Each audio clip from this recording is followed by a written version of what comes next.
விரிவான செய்திகள். நாடாளுமன்ற தேர்தல் கூட்டணி அமைப்பதில் எந்த இழுபறியும் இல்லை என திருமதி பிரேமலதா விஜயகாந்த் விளக்கம் அளித்திருக்கிறார். ஊடகங்களுக்கு செய்தி தேவை என்பதற்காக தங்களது நிலைப்பாட்டை அவசரமாக அறிவிக்க வேண்டிய அவசியமில்லை எனவும் அவர் குறிப்பிட்டுள்ளார். சென்னை கோயம்பேட்டில் உள்ள தேமுதிக தலைமை கழகத்தில் செய்தியாளர்களை சந்தித்த திருமதி பிரேமலதா விஜயகாந்த் திமுக பொருளாளர் துரைமுருகன் தொடர்பான கருத்துக்கு தேமுதிக துணை செயலாளர் எல்.கே. சுதீஷ் ஏற்கனவே தெளிவான பதில் அளித்துள்ளதாக கூறினார்.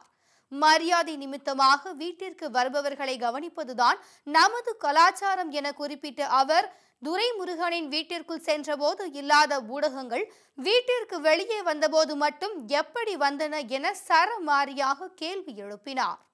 சுதீஷ் அவர்களும் முருகேசன் அவர்களும் இளங்கோவனும் தெளிவாக அவங்களுடைய கருத்தை நேற்று பதிய வச்சுட்டாங்க.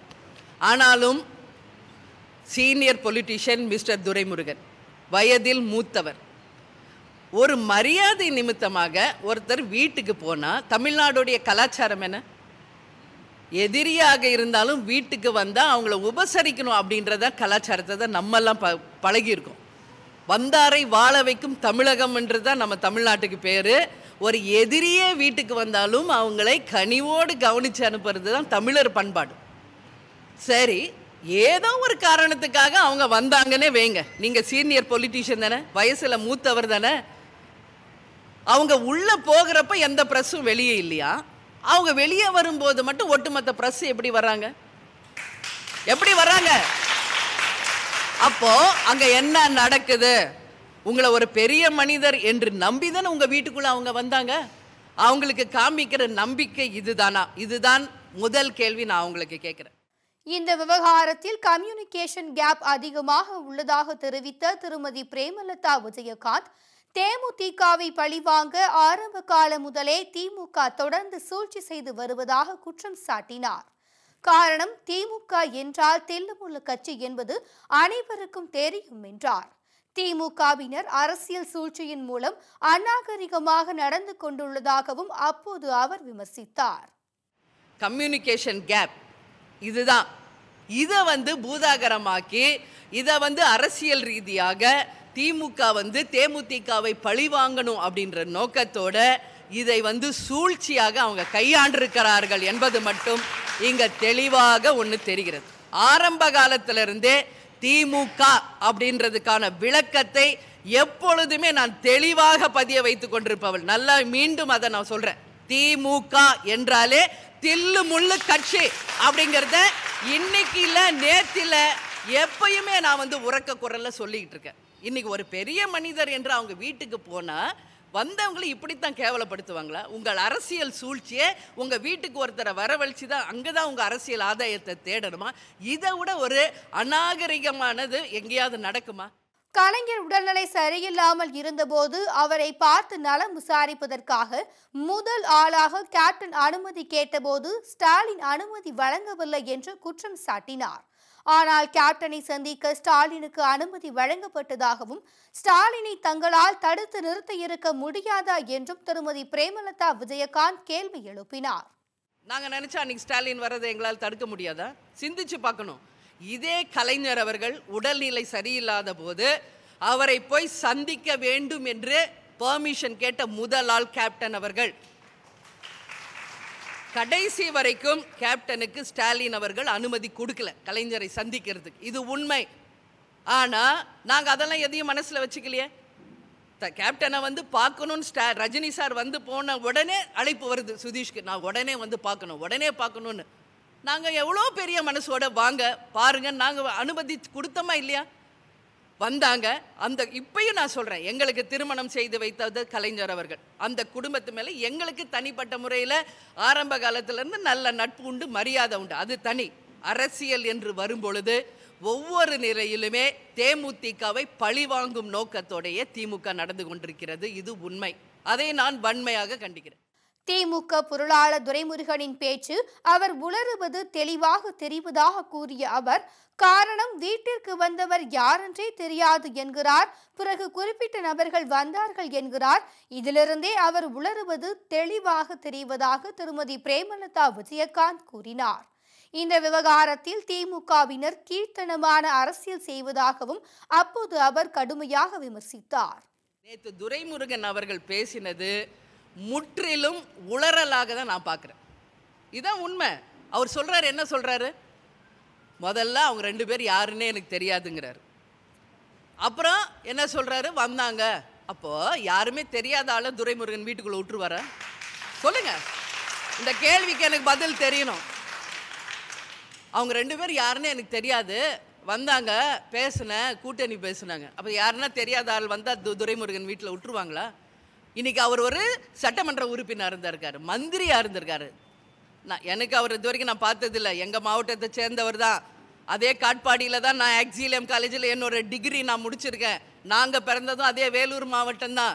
வேலூர் மாவட்டத்தை சேர்ந்தவங்க இந்த அளவு கீழ்த்தரமான ஒரு அரசியல் பண்ணுவாங்களாங்கிறத துரைமுருகனை பார்த்து தான் நான் தெரிஞ்சிக்க வேண்டிய அளவு ஒரு வெட்கக்கேடாக அதை நான் கருதுறேன்.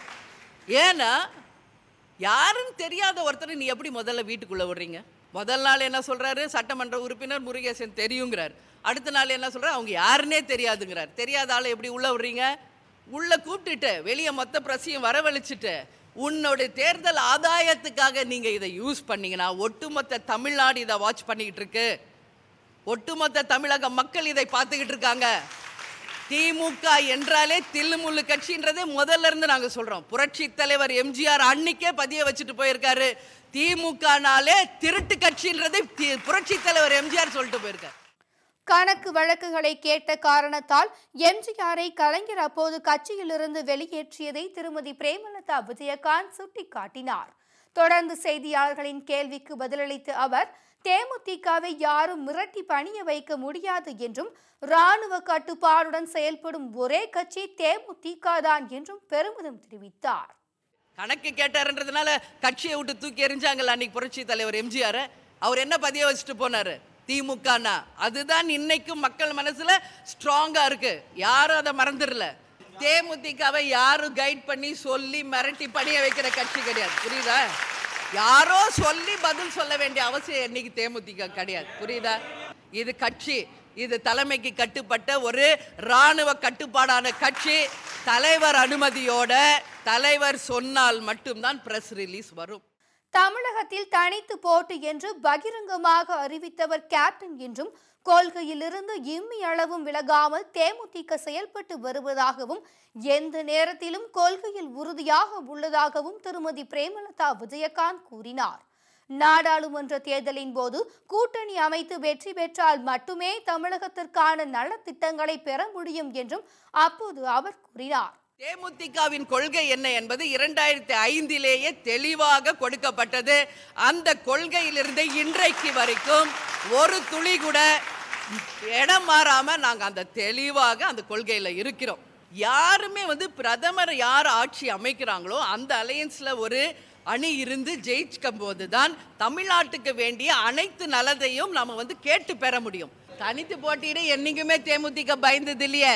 அந்த ஃபார்முலாவை உருவாக்குனதே தேமுதிக தானே தமிழ்நாட்டில். எங்களுக்கு என்ன பயம் தனிச்சு போட்டிடுறதுக்கு? அதிகமாக தேர்தல் களத்தில் தனியாக போட்டியிட்ட ஒரே கட்சி தேமுதிக. அந்த ஃபார்முலாவை உருவாக்குனதே கேப்டனும் தேமுதிக. அதுக்கு பயந்த கட்சி இல்லை இது. எதையும் சந்திக்க தயாராக இருக்கிற கட்சி. தொடர்ந்து அரை மணி நேரத்திற்கும் மேலாக செய்தியாளர்கள் எழுப்பிய அனைத்து கேள்விகளுக்கும் தெளிவாகவும் பதற்றமில்லாமலும் திருமதி பிரேமலதா விஜயகாந்த் பதிலளித்தார். புல்வாமா தாக்குதலில் வீரமரணம் அடைந்த வீரர்களின் குடும்பத்தினருக்கு தலா 1 கோடி ரூபாய் நிவாரண நிதி வழங்கப்படும் என மத்திய அரசு அறிவித்துள்ளது. ஜம்மு காஷ்மீரின் புல்வாமா மாவட்டத்தில் சிஆர்பிஎஃப் வீரர்கள் சென்று கொண்டிருந்த வாகனம் மீது நிகழ்த்தப்பட்ட தற்கொலைப்படை தாக்குதலில் பாதுகாப்பு படை வீரர்கள் 40 பேர் வீரமரணம் அடைந்தனர். ஜெய்ஸ்-இ முகமது தீவிரவாத இயக்கம் நடத்திய இந்த கொடூர தாக்குதலுக்கு இந்தியா மட்டுமல்லாது உலக நாடுகளும் கடும் கண்டனம் தெரிவித்தன. பெரும் அதிர்வலைகளை ஏற்படுத்திய இந்த தாக்குதலில் தமிழகத்தை சேர்ந்த 2 வீரர்களும் வீரமரணம் அடைந்தனர். தூத்துக்குடி மாவட்டத்தை சேர்ந்த சிஆர்பிஎஃப் வீரர் சுப்பிரமணியன் மற்றும் அரியலூர் மாவட்டத்தை சேர்ந்த சிவசந்திரன் ஆகியோரும் இதில் அடங்குவர். இந்த தாக்குதலில் பல்வேறு மாநிலங்களை சேர்ந்த வீரர்கள் வீரமரணம் அடைந்ததை அடுத்து அந்தந்த மாநிலங்கள் சார்பில் நிவாரண நிதி அறிவிக்கப்பட்டது. அந்த வகையில் தமிழக வீரர்களின் குடும்பத்தினருக்கு தலா 20 லட்சம் ரூபாய் வழங்கப்படும் என முதலமைச்சர் எடப்பாடி பழனிசாமி அறிவித்தார்.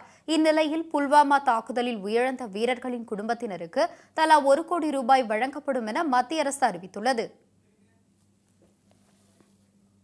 செய்திகள் தொடர்கின்றன. உலக மகளிர் தினத்தை முன்னிட்டு தேமுதிக தலைமை கழகத்தில் கேக் வெட்டி கொண்டாடப்பட்டது. சென்னை கோயம்பேட்டில் உள்ள தேமுதிக தலைமை கழகத்தில் நடைபெற்ற மகளிர் தின விழாவில் கழக தலைவர் கேப்டன் விஜயகாந்த், கழக பொருளாளர் திருமதி பிரேமலதா விஜயகாந்த், மகளிர் அணி செயலாளர் மாலதி வினோத், துணை செயலாளர்கள் LK சுதீஷ், பார்த்தசாரதி உள்ளிட்ட ஏராளமானோர் கலந்து கொண்டனர். மகளிர் தினத்தை முன்னிட்டு திருமதி பிரேமலதா விஜயகாந்த் கேக் வெட்டி அனைவருக்கும் வாழ்த்துக்களை தெரிவித்தார்.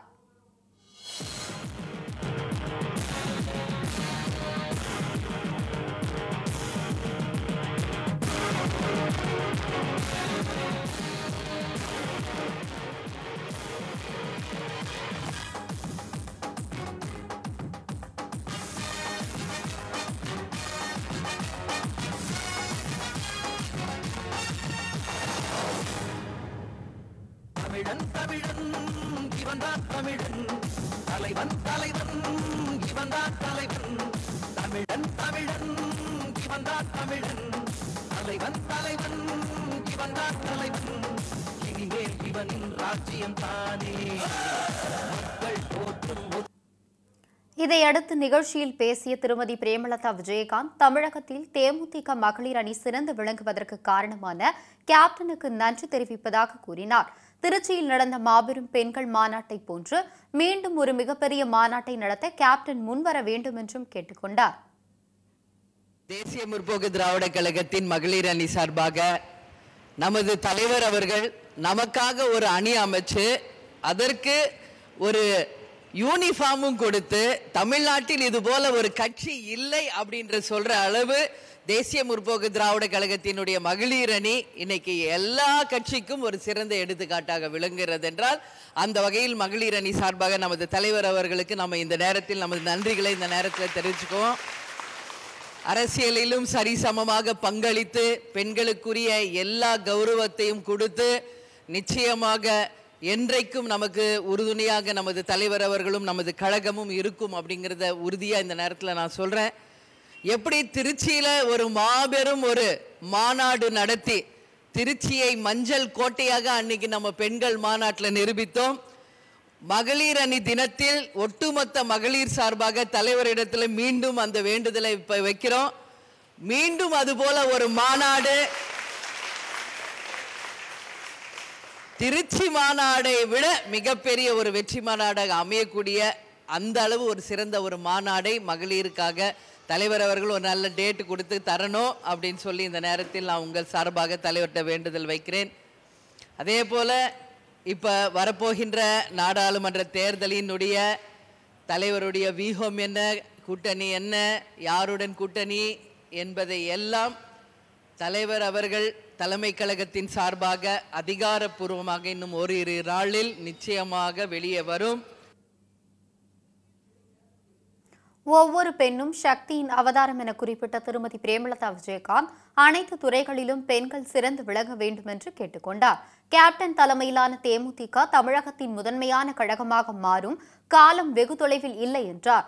தேமுதிகவுக்கு எதிரான துரோகம், சூழ்ச்சி உள்ளிட்டவைகளை துணிவுடன் எதிர்கொண்டு வெற்றி பெற்றவர் கேப்டன் எனவும் திருமதி பிரேமலதா விஜயகாந்த் புகழாரம் சூட்டினார். ஒரு பெண் அப்படின்பவள் தான் சக்தியின் உருவம். இன்னைக்கு ஒட்டுமொத்த தாய் குலங்களுமே அந்த குடும்பத்திற்கு எவ்வளவு ஒரு பெரிய ஆதாரம் அப்படிங்கிறது இன்னைக்கு உலகமே பேசும். அந்த வகையில் என்னை பொறுத்த வரைக்கும் ஒவ்வொரு பெண்ணுமே சக்தியினுடைய அவதாரமாக தான் நான் பார்க்குறேன். இந்த பெண்கள் எல்லா துறையிலும் எல்லா வளங்களும் நலங்களும் பெற்று ஒட்டுமொத்த பெண் இனத்திற்கே ஒரு சிறந்த எடுத்துக்காட்டாக நமது பெண் இயக்கம் இருக்கணும் அப்படின்னு சொல்லி இந்த நேரத்தில் உங்கள் அத்தனை பேரையுமே வாழ்த்துறேன். அதுபோல் நமது இயக்கம் இருக்கும் வரை மகளிருக்கான அந்த உரிமை நிச்சயம் நமது தலைவரார் நிச்சயம் தரப்படும். இந்த மகளிர் அணி அப்படிங்கிறது இன்றைக்கி தமிழ்நாடு மட்டும் இல்லை, இந்தியாவை திரும்பி பார்க்கக்கூடிய அளவு ஒரு ஒழுக்கமான மக்களே இன்னைக்கு பார்த்து வரவேற்கக்கூடிய ஒரு அணியாக தான் இன்னைக்கு இருக்கு. இந்திய விமானப்படை வீரர் அபிநந்தனுக்கு பரம்வீர் சக்ர விருது வழங்க வேண்டும் என பிரதமர் நரேந்திர மோடிக்கு முதலமைச்சர் கடிதம் எழுதியுள்ளார். புல்வாமா தாக்குதலுக்கு பதிலடி கொடுக்கும் வகையில் பாகிஸ்தான் எல்லையில் உள்ள தீவிரவாத முகாம்கள் மீது இந்திய விமானப்படையினர் தாக்குதல் நடத்தினர். இந்த தாக்குதலின் போது பாகிஸ்தான் அரசால் சிறைபிடிக்கப்பட்ட இந்திய விமானி அபிநந்தன் 3 நாட்களுக்கு பிறகு இந்தியாவிடம் ஒப்படைக்கப்பட்டார். அவரது வீரத்தை பாராட்டும் விதமாக விளையாட்டு வீரர்கள், திரைப்பிரபலங்கள், அரசியல் தலைவர்கள் என பல்வேறு தரப்பினரும் சமூக வலைதளங்களில் நேரடியாக சென்றும் அவருக்கு வரவேற்பளித்தனர். இந்நிலையில் அண்டை நாட்டில் தனது வீரத்தை வெளிப்படுத்திய இந்திய விமானப்படை வீரர் அபிநந்தனின் சாதனையை பெருமைப்படுத்த வேண்டும் என்றும் அதற்காக ராணுவத்தின் உயரிய விருதான பரம்வீர் சக்ரா விருது வழங்கி அபிநந்தனை கௌரவப்படுத்த வேண்டும் என்று பிரதமருக்கு முதலமைச்சர் எடப்பாடி பழனிசாமி கடிதம் எழுதியுள்ளார்.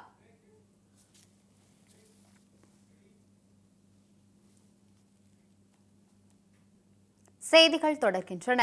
வரும் 11ஆம் தேதி அதிமுக வேட்பாளர்களுக்கான நேர்காணல் நடைபெற உள்ளதாக அறிவிக்கப்பட்டுள்ளது. மக்களவைத் தேர்தலில் பாஜக, அதிமுக, பாமக, புதிய தமிழகம் ஆகிய கட்சிகள் கூட்டணி அமைத்துள்ளன. இந்த நிலையில் வரும் 11ஆம் தேதி சென்னை அதிமுக தலைமை அலுவலகத்தில் 39 தொகுதிகளுக்கும் வேட்பாளர் நேர்காணல் நடைபெற உள்ளதாக அறிவிக்கப்பட்டுள்ளது. 11ஆம் தேதி 20 தொகுதிகளுக்கும், பின்னர் 12ஆம் தேதி 19 தொகுதிகளுக்கும் வேட்பாளர் நேர்காணல் நடைபெற உள்ளது. ஏற்கனவே விருப்ப மனு யாரெல்லாம் வழங்கியுள்ளார்களோ அவர்களிடமெல்லாம் நேர்காணல் நடைபெற உள்ளது என்று அறிவிக்கப்பட்டுள்ளது.